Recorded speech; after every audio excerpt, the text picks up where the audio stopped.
Welcome back, everyone. Rick Wakeman is obviously considered to be one of the most well-regarded keyboardists in progressive rock history, and rightfully so. There are two sides to his career, one with Yes, and the other his solo career, not to mention playing with the Strawbs and David Bowie early on. In this episode of my prog rock show, I wanted to focus on one Rick Wakeman album in particular, No Earthly Connection.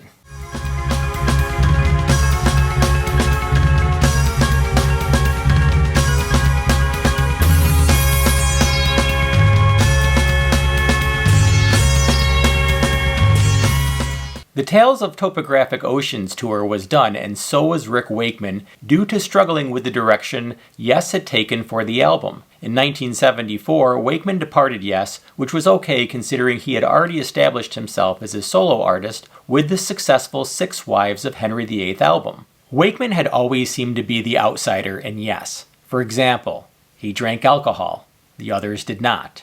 He was also a meat eater, the others vegetarians. Tales of Topographic Oceans has always been a point of contention between Wakeman and guitarist Steve Howe throughout the years. I am not going to get into the drama between the two, but I will say they did plan on getting together for lunch, according to an interview with Wakeman in a recent issue of Prog magazine. Wakeman stated, "There is mutual respect between us all." Wakeman's second album, Journey to the Center of the Earth, had just hit number 1 on the UK charts just as he left Yes, all on his 25th birthday. The concept album based on the Jules Verne novel by the same name was recorded live with the London Symphony Orchestra and the New Chamber Choir at the Royal Festival Hall on January 18, 1974, as a cost-saving measure to avoid the studio. Tragedy struck soon after, when Wakeman suffered from 2 minor heart attacks at the age of 25 due to, as he put it, drinking like a fish and smoking cigarettes like a chimney. He would quit drinking for good in 1985 when he was suffering from alcoholic hepatitis and the imminent shutdown of some of his organs. Continuing the tradition of releasing concept albums, The Myths and Legends of King Arthur and the Knights of the Round Table was released in 1975. To celebrate the release, Arthur was performed live at England's Wembley Arena, accompanied by an ice show with choreographed ice skaters. The same year, Wakeman was credited for the soundtrack for the film Listomania, starring Roger Daltrey with cameos of Ringo Starr as the Pope and Wakeman himself as Thor.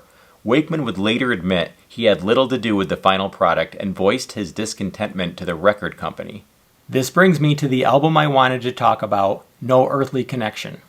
Ironically, while writing the album in Miami, Rick witnessed what could only be described as a UFO, short for Unidentified Flying Object, for those of you who didn't know. A local paper in Miami confirmed this the next day with other witnesses.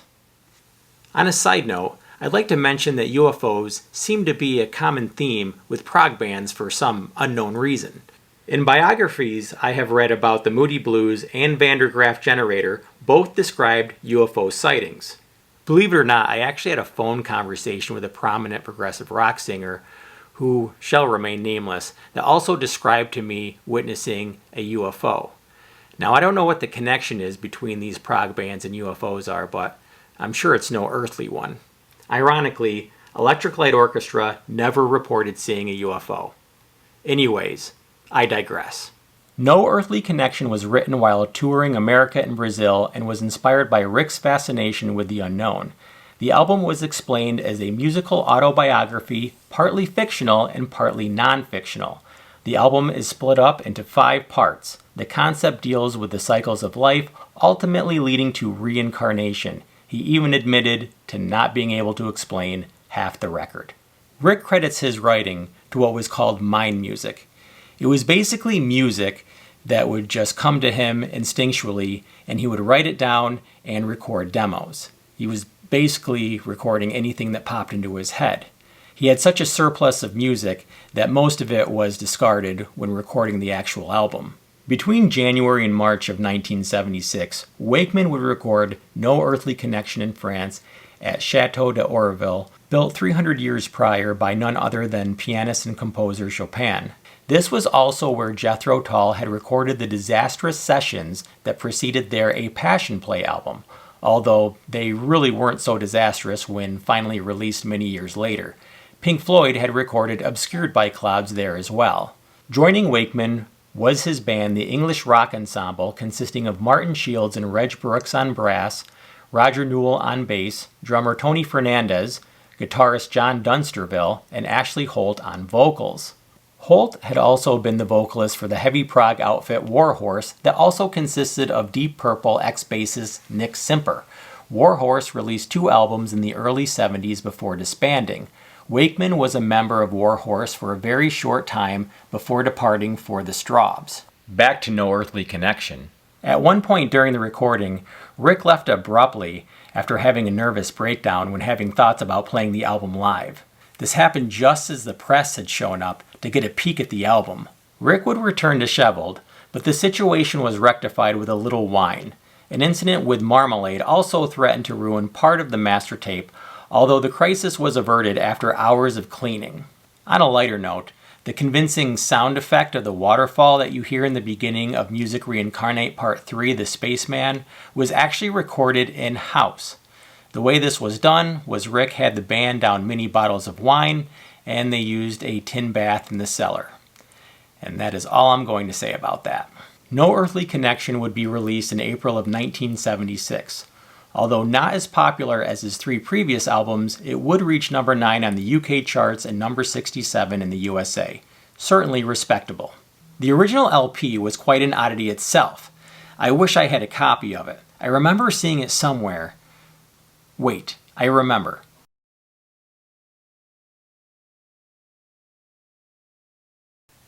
I'll be right back.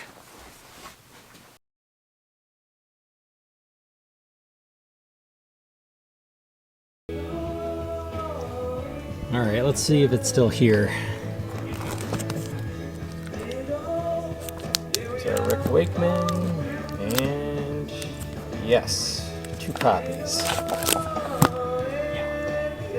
Perfect. 1 Rick Wakeman, No Earthly Connection, please. Yeah, sure. Okay, let's take a look at this. So if you look closely at the album cover, this is not actually how Rick Wakeman looks. The original LP actually came with a reflective piece of paper that you would roll up and put in the middle of the cover. Now, this LP did not come with that reflective piece of paper, so what I did was purchase a roll of it for $10 off of Amazon. What I wouldn't do for my 10 fans. Step 1. Roll foil into a 2.5 diameter cylinder. Step 2. Tape cylinder down the seam to allow it to stand freely. Step 3. Place the cylinder on the record jacket, covering the circle in the center of the illustration. Stand back a short distance and view the reflected image. And how did it turn out? Wow. Just wow. And the back does it too. Wow. I also wanted to take a moment to point out a key piece of artwork in my Prog gallery. This was a rejected proof of the mini LP sleeve version of No Earthly Connection released some years ago. I purchased it through the Rick Wakeman Emporium. As you can see, it is signed by Rick himself. I did overpay for this item. How do I know I overpaid? Well, they cut the price by $40 after I ordered it. Thanks.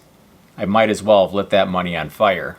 Wakeman and the English Rock Ensemble did embark on a tour of Britain in 1976. The deluxe edition of No Earthly Connection contains a BBC Radio live broadcast from the Hammersmith Odeon, June 17th of 1976. The Myths and Legends of Rick Wakeman box set contains the same concert plus a show at the Maltings recorded for the Old Grey Whistle Test, which you can watch on Rick Wakeman's YouTube channel.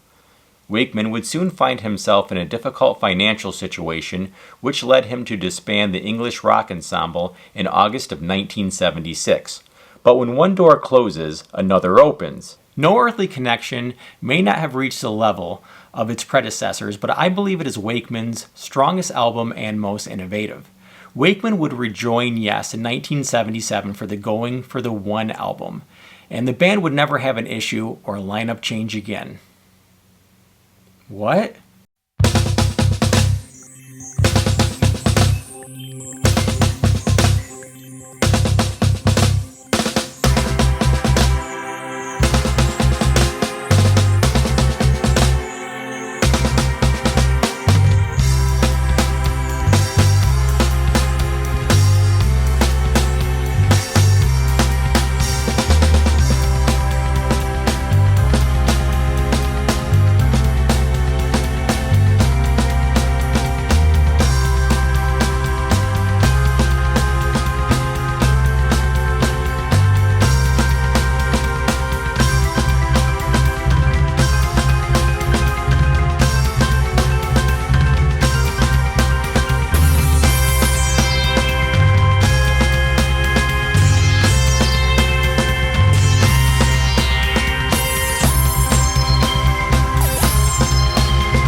You mean they had lots of lineup changes after going for the one?